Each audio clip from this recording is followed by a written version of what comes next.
Team Janners, what's happening? So, I just wanted to do a video today about how to survive in minimum wage or very low paid jobs. I just want to stress I'm not a financial or debt advisor. I have no qualifications in, money or finance, but from the ages of 16 to around 27, I was in very, very low paid jobs.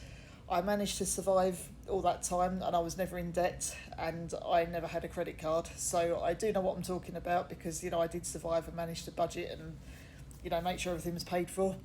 And I just want to share a few pointers with you in this video. So if you are in a very low paid job, one thing I would highly recommend is not renting a place on your own. I got pressured into this several times when I got made redundant from a job. Excuse me. A few people tried to talk me into renting a studio flat on my own, which was absolutely crazy because it would have cost me about £400 a month more. I was house sharing, thankfully, at the time. There was about 4 of us in a house share.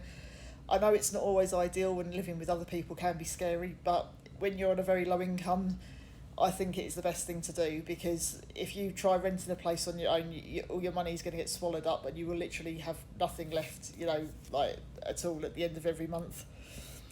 Second thing I would advise people not to do if you do have a car is do not buy a new car, okay? This is something my dad always said to me from a very young age, that, if you buy a new car, they depreciate in value very quickly. The minute you drive out the showroom, you're going to lose 15, possibly 20% off the price you paid.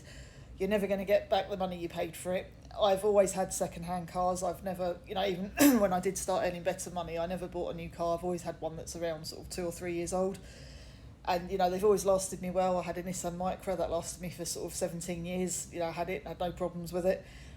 And, there's no shame in driving a cheaper car. A new car is only new for like a couple of days, and then, in a year's time, it's not going to be new anymore. And you've paid all that money for, a very expensive privilege, which was it really worth it? Now, the third thing that I would suggest, one thing I did probably spend too much money on when I did live on my own when I was younger, was CDs and DVDs. Now, because I lived in one room, everything you buy is going to clutter that room up. I didn't have a living room, so everything was, in my room.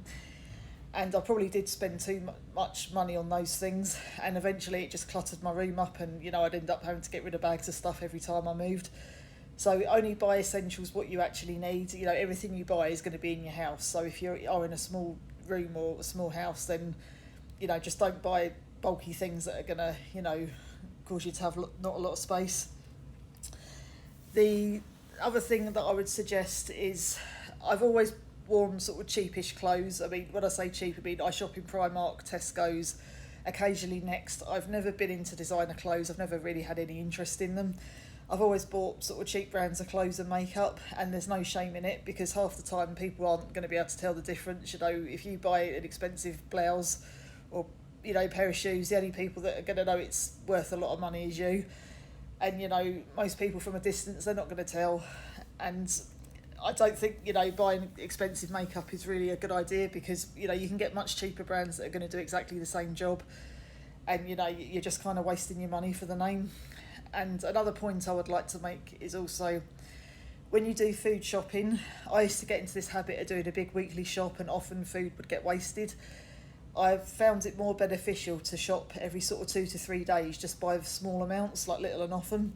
That way you can use what you're eating and you're less likely to throw food away. If you buy a whole big, fridge full of food, on a Saturday, and you don't get through it all, or you end up going out for dinner during the week, or, you go away somewhere, half of it's going to get wasted, and that did waste a lot of money. And that is something that I would try and advise you to do, just, maybe shop every sort of 2 or 3 days or so. And also, I know there's a lot of influencers online, they're kind of saying, savings for losers and you shouldn't save. But I've always, had savings. That was something, my parents drummed into me, that you always have to have, some money put aside. I'm not saying you have to save every penny you make, but, have some money, put away for a rainy day. You never know if you're going to get made redundant or if you could get sick, and if you don't have any savings and, you then have to pay for things on a credit card, or, you start falling behind in your rent or your mortgage, you're opening up a whole multitude of problems, that you could have avoided if you'd been sensible with your money and put some away. So I would always recommend, have, as much savings as you can, and just, just be sensible, don't buy crap you don't need, don't get talked into, buying a stupid new car, or, expensive holiday that you can't afford, you know, just, you know, try not and avoid using a credit card. I know some people have to if, you know, you are, you know, you seriously have a, you know, a big bill comes in and you didn't have savings, but I would, you know, highly recommend not buying anything on a credit card because, again, the interest rates are going to be high. You're going to end up paying a lot more for it. And yeah, I think if you follow those guidelines, you know, that's a good thing to do because, like I said, I worked in low-paid jobs, you know, for probably about a third of my life, and, you know, I did find it difficult, but then I also just didn't buy things that I didn't need.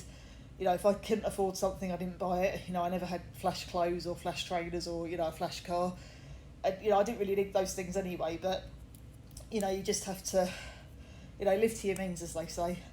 So yeah, I think if you follow those guidelines, then, you know, you'll find saving money a lot easier.